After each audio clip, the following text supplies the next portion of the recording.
My name's Cameron and I'm here with Vince Gledhill from Ashington, who was a journalist from the Evening Chronicle in Newcastle back in 1966 when England won the World Cup. Vince, I believe you were around filming in Ashington for the Evening Chronicle when the Charlton brothers came home after helping England win the World Cup in 1966. Yes, I was. I was working as a reporter for the Evening Chronicle as a writer of news stories, but I happened to have a film camera with me when that event took place, so I took the opportunity to shoot some footage of the event as well. On the day, it was pretty dreadful. The morning was grey but dry, but as the day progressed, there were more and more dark clouds building up, but eventually it started to rain, and by the time the Charltons got to the parents' house, there was just a steady drizzle, which went on for the rest of the day. So, what was the atmosphere like when the Charltons were in the open-top car going around Ashton on their return home? It was amazing, really amazing. There were so many people. The streets were crowded. They got into the car outside their parents' home in Beatrice Street and travelled from there through the town centre to the town hall, where a civic reception had been arranged for them. And all the way there were thousands of people. The main street was jam-packed. It was an incredible atmosphere.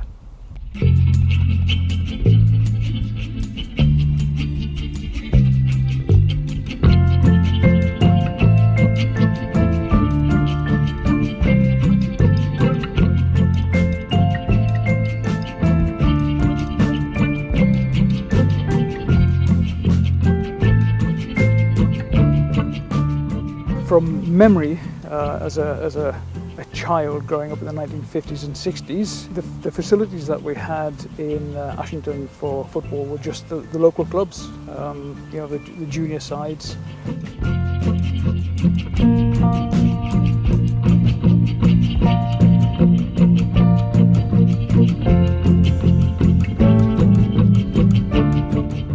Do you have any other connections with any other footballers? My cousin used to play centre forward for Newcastle United in the 1960s. His name was Cummings, Bobby Cummings. He played for Ashington, and then he went to Aberdeen, and after that he came to Newcastle and played at St James Park for the first team, wearing the number 9 shirt.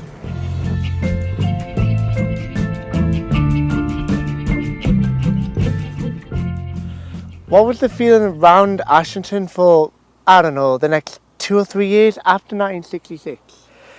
The after effect of the World Cup stayed for a long time. People talked about it, like nothing better than talking about that great match and the connection it had with Ashington. It meant a lot to the town and a lot to the people of the town. I believe you are linked to a book about one of the Charltons. Can you tell us a bit more about it? Yes, I wrote or at least I ghost wrote the autobiography of Sissy Charlton, Bobby and Jack's mother. Did that in 1988. So is Sissy Charlton somehow related to Jackie Milburn? Yes, Sissy's Jackie's cousin. Sissy's father and Jackie's father were brothers.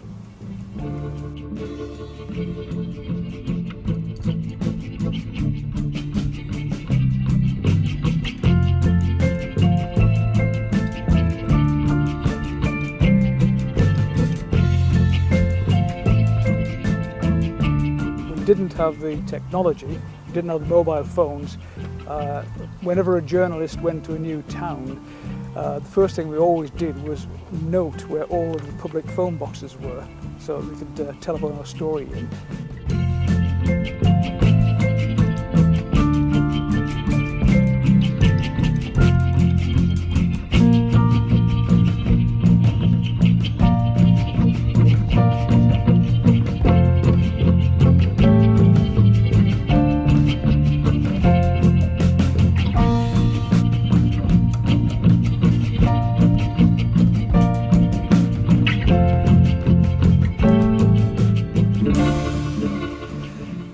We had to learn shorthand and in those days, and be able to write down everything that we were told. We couldn't rely on tape recorders. So it was very different in those days to what it's like now. I wouldn't say it was any more difficult then than it is now. I think that each era, each age brings its own complications, its own difficulties. So journalism then was just as demanding and difficult, but for different reasons, as it is now.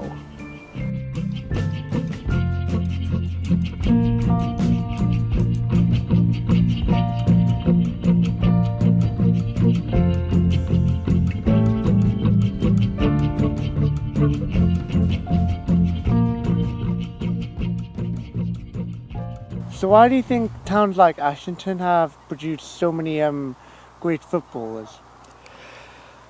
I think I can best answer that by reading something that I have here. I've got another book coming out later this year as an e-book, in which one of the characters asks a team of footballers in West Auckland why their town produced a team that beat the best in the world in 1909.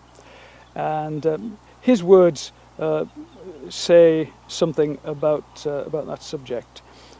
How come they went over there at all? West Auckland is just a village team, isn't it? Yeah, most of the lads work at West Auckland Pit, but that's why they're so good. They're physically hard, but more than that, they're a proper team. What do you mean by that? When you go down that hole in the ground, you don't come back out because of what you do. You come back out because of what everybody else does. What they do keeps you alive, and what you do keeps them alive. So you've got to know each other inside out, their strengths and their weaknesses, their good moods and bad, because your life depends on it. His friend adds, you need to know who has a quick temper and who burns slow, who had a heavy night on the beer last night and whose daughter you tried to tap up.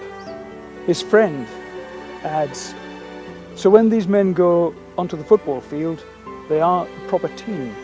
They know what to do, where to be, and who's going to do what they do before they do it. On top of that, they're as fit as fiddle and hard as nails. And I think that's one of the reasons why pit towns produce such good footballers.